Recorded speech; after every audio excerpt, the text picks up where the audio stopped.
اعوذ باللہ من الشیطان الرجیم بسم اللہ الرحمن الرحیم پارہ نمبر 17 سورۃ الحج اور آیت نمبر 31 ہے جو کہ ایک مثال ہے اور ہم اس کو ڈسکس کر رہے ہیں۔ دوبارہ سے اس کو دیکھ لیتے ہیں۔ اللہ تعالیٰ کہتے ہیں کہ جو جس نے شرک کیا وہ تو آسمان سے گر گیا، اب یا تو اسے پرندے اچک کر لے جائیں گے یا ہوا اس کو ایسی جگہ پہ پھینک دے گی جہاں اس کے چتھڑے اڑ جائیں گے۔ تو اصل میں کیا ہے اس نے، انسان نے اللہ تعالیٰ کو چھوڑ دیا اور وہ شرک کرنے لگ پڑا ہے۔ تو جب اسے شرک کیا تو اس کی جو فوٹیج تھی، جو اس کی مضبوط بنیاد تھی، وہ اسے چھوڑ دی اور بس اب وہ پتنگ جیسا ہو گیا جو جو کٹ گئی ہے۔ یا تو پھر ایسا انسان جو جہاں پہلی مثال ہوئی کہ پرندے اس کو چک کر لے جائیں گے، اس کا مطلب یہ ہو سکتا ہے کہ وہ شیطان کے ہتھے چڑھ جائے گا، اور شیطان جو ہے وہ جو اس سے کروانا چاہتا ہے انسان سے، جو اس نے جو کام ہے اس کا، جو اس کی ڈیوٹی اس نے اپنی لگائی ہوئی ہے، وہ سارا کچھ کرے گا اور انسان کو مزید خسارے میں ڈال دے گا۔ یا پھر انسان اپنی خواہشات کو پورا کرنے میں لگ پڑے گا اور اپنی خواہشات کو الہ بنا لے گا، اور خواہشات بھی کیا کریں گی، اس کو گہرے کھڈے میں گرا دیں گی۔ انجام اس کا بھی اس صورت میں بھی خسارہ ہی خسارہ ہوگا۔ ذالک ومن یعظم شعائر اللہ فإنها من تقوی القلوب، اور یہ ہے اصل معاملہ، اسے سمجھ لو، یعنی جو اوپر بات بتائی گی، اور جو اللہ کے مقرر کردہ شاعر کا احترام کرے تو یہ دلوں کے تقوی میں سے ہے۔ دلوں کے تقوی، اور تقوی تو ہوتے ہی دل کے اندر ہے۔ یہ جو شاعر کا احترام کرے گا، یعنی جو باتیں اوپر بتائی گئی ہیں کہ جو قربانی کرنی ہے، بتوں کی گندگی سے بچنا ہے، جھوٹی باتوں کو چھوڑنا ہے، یہ ساری کچھ تو اللہ تعالیٰ نے کہا ان سے وہی بچے گا جس کے دل کے اندر تقوی ہوگا۔ ان احکامات کا احترام اور فرما برداری تبھی ہوگی جب تقوی ہوگا۔ تمہیں ایک مقرر وقت تک ان سے فائدہ اٹھانے کا حق ہے، یعنی قربانی کے جانوروں سے۔ پھر ان کے قربان کرنے کی جگہ اسی قدیم گھر کے پاس ہے، یعنی کعبہ کے پاس۔ یعنی فائدہ اٹھانے کا یہ ہے کہ اگر تم مین وائل ان پہ کوئی سواری کرتے ہو، کوئی چیز لاتے ہو تو تم لاد سکتے ہو۔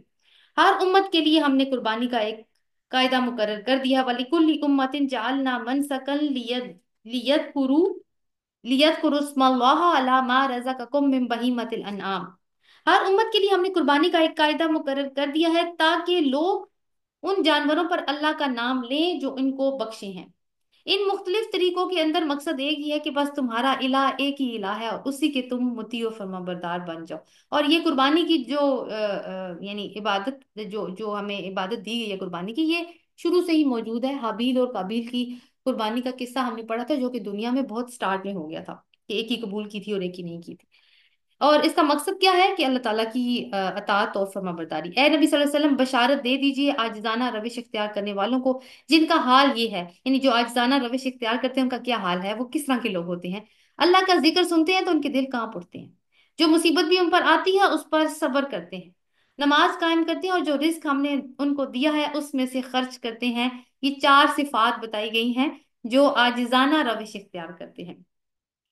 وَبُدْنَا وَالْبُدْنَ جَعَلْنَاهَا لَكُم مِّن شَعَائِرِ اللَّهِ لَكُمْ فِيهَا خَيْرٌ، اور قربانی کے اونٹوں کو ہم نے تمہارے لیے شاعر اللہ میں شامل کیا ہے، تمہارے لیے ان میں بھلائی ہے، پس انہیں کھڑا کر کے ان پر اللہ کا نام لو۔ کھڑا کر کے ان کو ذبح نہیں کیا جاتا ہے، ان کو نہر کیا جاتا ہے، یعنی کسی نیزے سے ان کی گردن پہ ضرب لگائی جاتی ہے جس سے ان کا بلڈ نکلنا شروع ہو جاتا ہے۔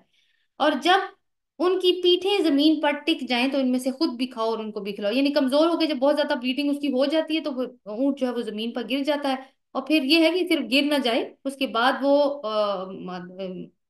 تڑپ، جو تڑپ ہوتی ہے جانور کے اندر جان نکلنے کی، وہ ختم ہو جائے، وہ ساکن ہو جائے، اس کے بعد اس میں سے خود بھی کھاؤ اور ان کو بھی کھلاؤ جو کنات کیے بیٹھے ہیں، اور ان کو بھی جو اپنی حاجت پیش کریں۔ یعنی کس کس کو کھلاؤ، خود تو کھا سکتے ہو اس گوشت میں سے جو جانور میں سے آئے گا، اور ان کو بھی کھلاؤ جو کنات کیے بیٹھے ہیں، یعنی اتنا افورڈ نہیں کر سکتے، صبر کر کے بیٹھتے ہیں، اور وہ بھی جو آپ سے مانگ رہے ہیں۔ ان جانوروں کو ہم نے اس طرح تمہارے لیے مسخر کیا ہے تاکہ تم شکریہ ادا کرو۔ اور قربانی کا مقصد کیا ہے کہ آج جالا ہم یہ جانور قربان کر رہے ہیں تیرے لیے، لیکن اگر کبھی ضرورت پڑی تو ہم اپنی جان بھی قربان کر سکتے ہیں، اور ہم اپنی انا اور اپنی خواہشات کو تو ہر لمحہ تیرے حکم کے سامنے سرنڈر کرنے کو تیار ہے۔ یہ قربانی ہمیں درس دیتی ہے۔ نہ ان کے گوشت اللہ کو پہنچتے ہیں، نہ خون، مگر اس سے تمہارا تقوی پہنچتا ہے کہ تم نے کس نیت کے ساتھ قربانی کی ہے۔ اس نے ان کو تمہارے لیے اس طرح مسخر کیا ہے تاکہ اس کی بخشی ہوئی ہدایت پر تم اس کی تکبیر کرو، یعنی اس کی بڑائی بیان کرو۔ اے نبی صلی اللہ علیہ وسلم، بشارت دے دو احسان کرنے والوں کو۔ 38 سے 41 تک، ویسے تو یہ مکی صورت ہے لیکن یہ ان آیات کے بارے میں یہ کہا جاتا ہے کہ یہ ہجرت کے سفر کے دوران آئی ہیں، یا تو یعنی جب ہجرت کر رہے تھے رسول اللہ صلی اللہ علیہ وسلم مکہ سے مدینہ جا رہے تھے تو یا تو یہ سفر ہجرت میں آئی ہیں یا پھر یہ مدینہ میں آئی ہیں، لیکن ان کو یہاں پہ اس مکی صورت کا حصہ بنایا گیا، کیوں کیسے پتہ چلتا ہے؟ ان کے مضمون کو دیکھ کے پتہ چلتا ہے کہ یہ مکی نہیں ہے۔ ان اللہ یدافع عن الذین آمنوا ان اللہ لا یحب کل خوان کفور، یقیناً اللہ مدافعت کرتا ہے ان لوگوں کی طرف سے جو ایمان لائے ہیں، یقیناً اللہ کسی خائن کافر نعمت کو پسند نہیں کرتا۔ اجازت دے دی گئی ان لوگوں کو جن کے خلاف جنگ کی جا رہی ہے کیونکہ وہ مظلوم ہیں، اور یقیناً اللہ ان کی مدد پر قادر ہے۔ تو یہ پہلی آیت ہے قتال فی سبیل اللہ کی اجازت کے لیے، کہ ان کے خلاف، تمہارے خلاف بھی کیونکہ جنگ کی گئی ہے تو تم بھی ان کے مقابلے میں جنگ کر سکتے ہو۔ پہلے کیا تھا کہ ہاتھ روک کے رکھنے، الذین اخرجوا من دیارہم بغیر حق الا ان یقولوا ربنا اللہ ولولا دفع اللہ الناس بعضهم ببعض لہدمت صوامع وبیع وصلوات، یہ وہ لوگ ہیں جو اپنے گھروں سے ناحق نکال دیے گئے صرف اس قصور پر کہ وہ کہتے تھے کہ ہمارا رب اللہ ہے۔ اگر اللہ لوگوں کو ایک دوسرے کے ذریعے دور نہ کرتا رہے تو خانقاہیں اور گرجا اور معبد اور مسجدیں جن میں اللہ کا کثرت سے نام لیا جاتا ہے سب مسمار کر دی جائیں۔ اللہ ضرور ان لوگوں کی مدد کرے گا جو اس کی مدد کریں گے۔ اللہ کو مدد چاہیے کس چیز میں؟ دیکھیں، قتال کی اجازت دی گئی ہے تو کیوں دی گئی ہے؟ کہ اللہ کے توحید کے مراکز جہاں پہ کثرت سے اللہ کا ذکر ہوتا ہے، جس میں بہت سارے عبادت گاہوں کا تذکرہ یہاں پہ آیا ہے، اس میں اللہ کا ذکر ہوتا ہے، تو ان کی ان کی فساد پھیلانے سے ان کی حفاظت کی جائے۔ ان کے اندر ان میں سے ایک اشارہ یہ بھی موجود ہے کہ حرم کعبہ کو دوبارہ سے توحید کا مرکز بنانے کے لیے مسلمانوں کو اب قتال کرنا پڑے گا، اور اس دنیا میں جو باقی باطل نظاموں کو ہٹانا اور توحید کا نظام لے کر آنا، یہی اللہ تعالیٰ کی مدد ہوگی۔ اللہ بڑا طاقتور اور زبردست ہے، یہ کام وہ خود بھی ویسے کر سکتا ہے، لیکن آزمائش کس کی ہے؟ تمہاری۔ یہ وہ لوگ ہیں جنہیں اگر ہم زمین میں اقتدار بخشیں تو وہ نماز قائم کریں گے، زکوٰۃ ادا کریں گے، نیکی کا حکم دیں گے اور برائی سے روکیں گے، اور تمام معاملات کا انجام کار اللہ ہی کے ہاتھ میں ہے۔ یعنی یہ وہ لوگ جو توحید کے رکھوالے ہوں گے اور توحید پہ کوئی کمپرومائز کرنے والے نہیں ہوں گے، ان لوگوں کو اللہ تعالیٰ نے کہا کہ اگر ہم زمین میں ان کو اقتدار بخشیں تو بیسیکلی وہ جتنے بھی سٹیپس ہیں کہ نماز قائم کرنا، زکوٰۃ دینا، نیکی کا حکم دینا، برائی سے منع کرنا، یہ ایک دینی نظام ہے جو وہ قائم کریں گے۔ اور یہی امت وسط کا مقصد ہے، کنتم خیر امت اخرجت للناس تامرون بالمعروف وتنہون عن المنکر، تم نیکی کا حکم دیتے ہو اور برائی سے روکتے ہو۔ وَإِن يُكَذِّبُوكَ فَقَدْ كَذَّبَتْ قَبْلَهُمْ قَوْمُ نُوحٍ وَعَادٌ وَثَمُودُ وَقَوْمُ إِبْرَاهِيمَ وَقَوْمُ لوط، اور اے نبی صلی اللہ علیہ وسلم، اگر یہ تمہیں جھٹلاتے ہیں تو تم سے پہلے قوم اود، قوم نو، عاد اور سمود اور قوم ابراہیم اور قوم لوط اور اہل مدین بھی جھٹلائے جا چکے ہیں، اور موسیٰ بھی جھٹلائے جا چکے ہیں۔ ان سب منکرین حق کو پہلے میں نے مہلت دی، پھر میں نے ان کو پکڑ لیا۔ اب دیکھ لو میری عقوبت کیسی تھی، اور کیسی ہی خطا کار بستیاں ہیں جن کو ہم نے تباہ کر دیا ہے، آج وہ اپنی چھتوں پر الٹی پڑی ہیں۔ کتنے ہی کنویں بیکار اور کتنے ہی محل کھنڈر بنے ہوئے ہیں، کیا یہ لوگ زمین میں چلے پھرے نہیں کہ ان کے دل سمجھنے والے اور ان کے کان سننے والے ہوتے؟ حقیقت یہ ہے کہ آنکھیں اندھی نہیں ہوتی، مگر وہ دل اندھے ہو جاتے ہیں جو سینوں میں موجود ہوتے ہیں۔ اللہ تعالیٰ فرماتے ہیں فَإِنَّهَا لَا تَعْمَى الْأَبْصَارُ وَلَكِنْ تَعْمَى الْقُلُوبُ الَّتِي فِي الصُّدُورِ، تو دل اندھا ہو جاتا ہے تو پھر اصل میں دل کے اندھے کون ہیں؟ جو ان عبرت کے نشانوں کو دیکھتے ہیں لیکن وہ عبرت حاصل نہیں کرتے۔ یعنی دیکھتے، آنکھیں تو ان کی دیکھتی ہیں، انٹرپریٹیشن نہیں کرتے کہ یہ کیوں ہوا۔ اس کو تھوڑا سا سمجھتے ہیں اس بات کو کہ دلوں کی بات کیوں اللہ تعالیٰ نے کی۔ دیکھیں، جو روح ہوتی ہے نا اس کا مرکز بھی دل ہوتا ہے، اور جو روح ہے وہ انسان کی فطرت کو متعین کرتی ہے۔ جو اللہ تعالیٰ نے کہا ہے نا کہ میں نے ہر جو نیا پیدا ہونے والا بچہ تو وہ فطرت پہ پیدا ہوتا ہے، اور وہی فطرت ہوتی ہے جو انسان کو غلط اور صحیح کی پہچان دیتی ہے، چاہے اسے کوئی گائیڈ کرے یا نہ کرے، اور بیسیکلی وہ کیا ہے؟ وہ روح ہی ہوتی ہے۔ تو روح کیا ہے؟ عالم امر کی چیز ہے، لیکن دل میں اگر روح ہے تو دل میں خواہشات بھی تو ہیں۔ تو خواہشات یعنی جو جو دنیا کو حاصل کرنے کی خواہشات ہے، تو خواہشات اور روح کے درمیان میں ایک کشمکش چلتی رہتی ہے۔ اس کشمکش کو کہہ سکتے ہیں یہ نفس ہے۔ میدان جنگ کیا ہے؟ دل۔ اگر تو خواہشات جیت جائیں تو روح ڈیمیج ہو جاتی ہے، یعنی فطرت مسخ ہونا شروع ہو جاتی ہے۔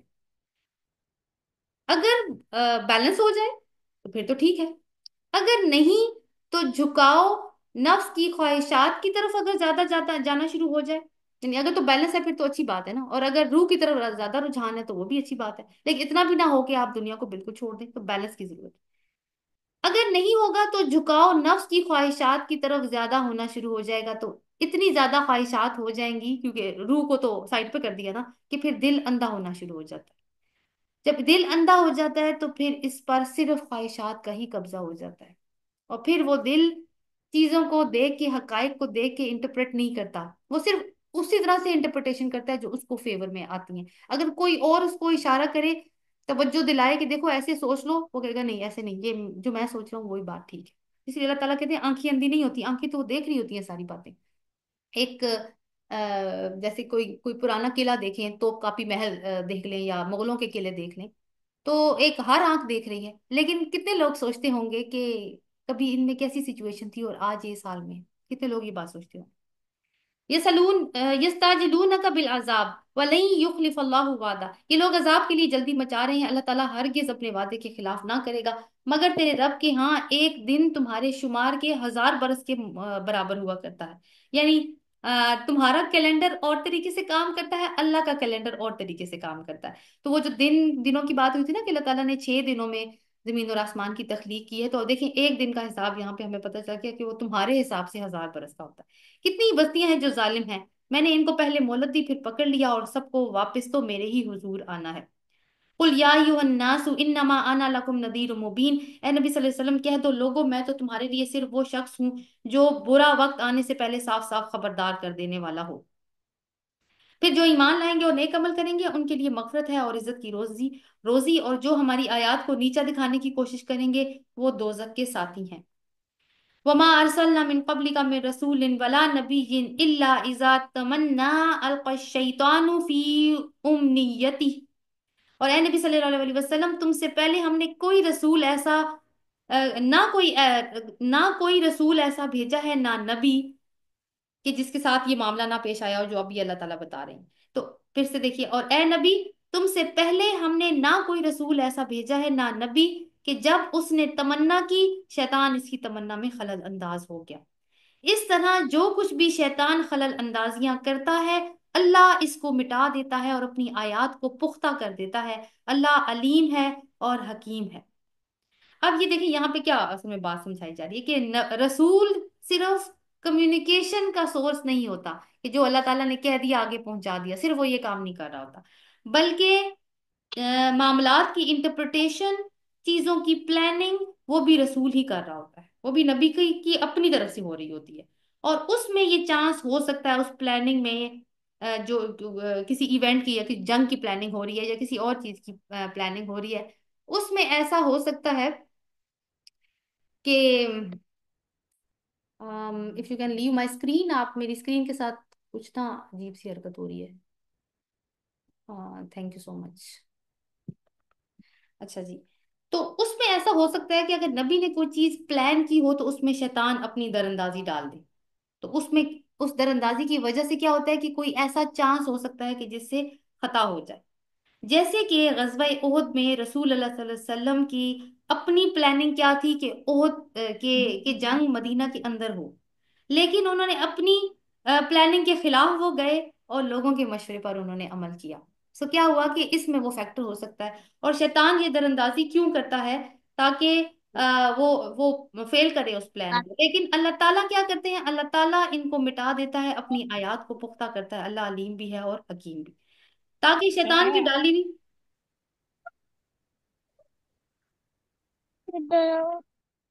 کسی کا Drawing. Yeah, let's do drawing. Nijm.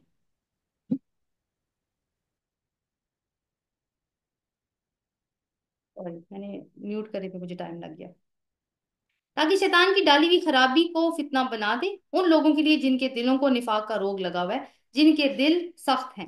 حقیقت یہ ہے کہ یہ ظالم لوگ انات میں بہت دور نکل گئے ہیں، اور علم سے بہرہ مند لوگ جان لیں کہ یہ حق ہے تیرے رب کی طرف سے، اور وہ اس پر ایمان لے آئیں اور ان کے دل اس کے آگے جھک جائیں، یقیناً اللہ ایمان لانے والوں کو ہمیشہ سیدھا راستہ دکھاتا ہے۔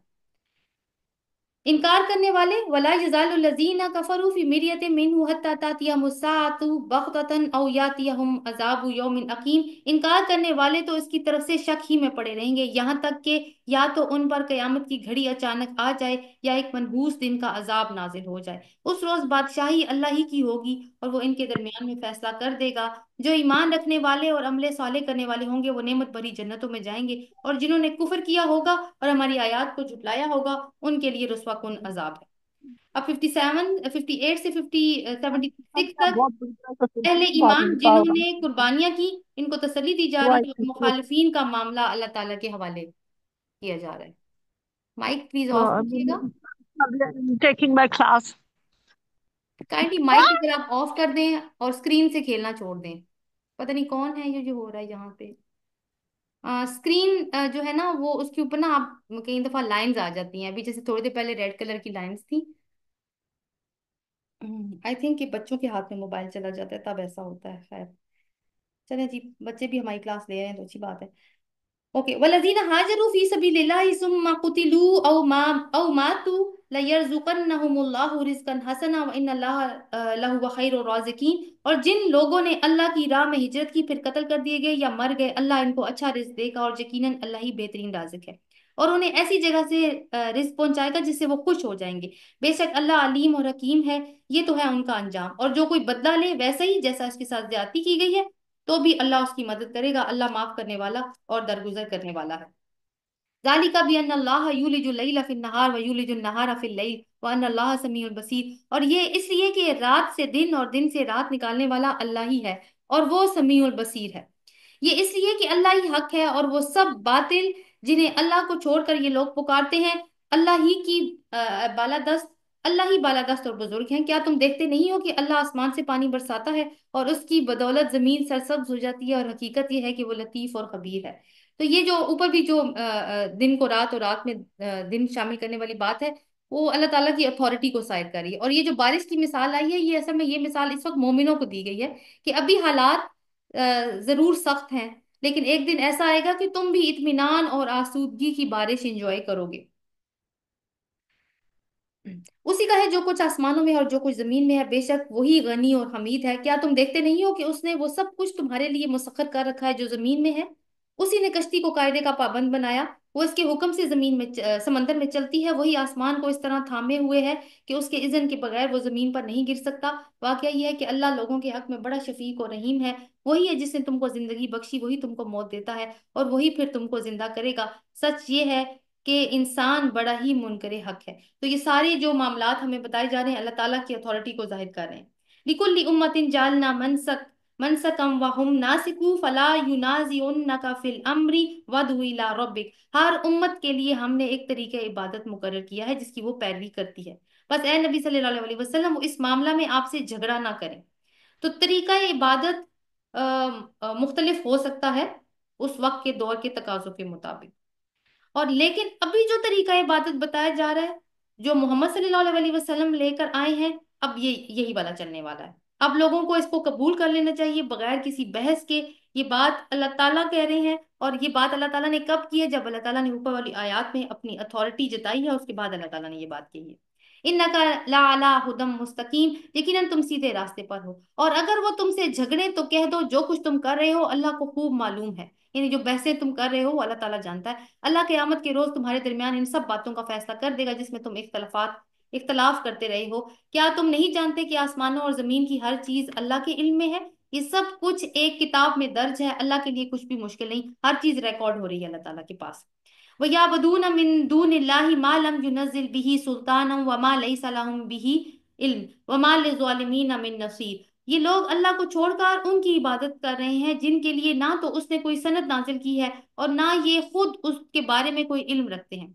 ان ظالموں کے لیے کوئی مددگار نہیں ہے، اور جب ان کو ہماری صاف صاف آیات سنائی جاتی ہیں تو تم دیکھتے ہو کہ منکرین حق کے چہرے بگڑنے لگتے ہیں، ایسا محسوس ہوتا ہے کہ وہ ان لوگوں پر ٹوٹ پڑیں گے جو انہیں ہماری آیات سناتے ہیں، یعنی اتنی سنانے والوں پہ ٹوٹ پڑیں گے کیونکہ ان کو اتنی ناگوار گزر رہی ہیں۔ ان سے کہو میں تمہیں بتاؤں، قل آفا انبئکم بشر من ذالکم النار وعدہ اللہ الذین کفروا وبئس المصیر،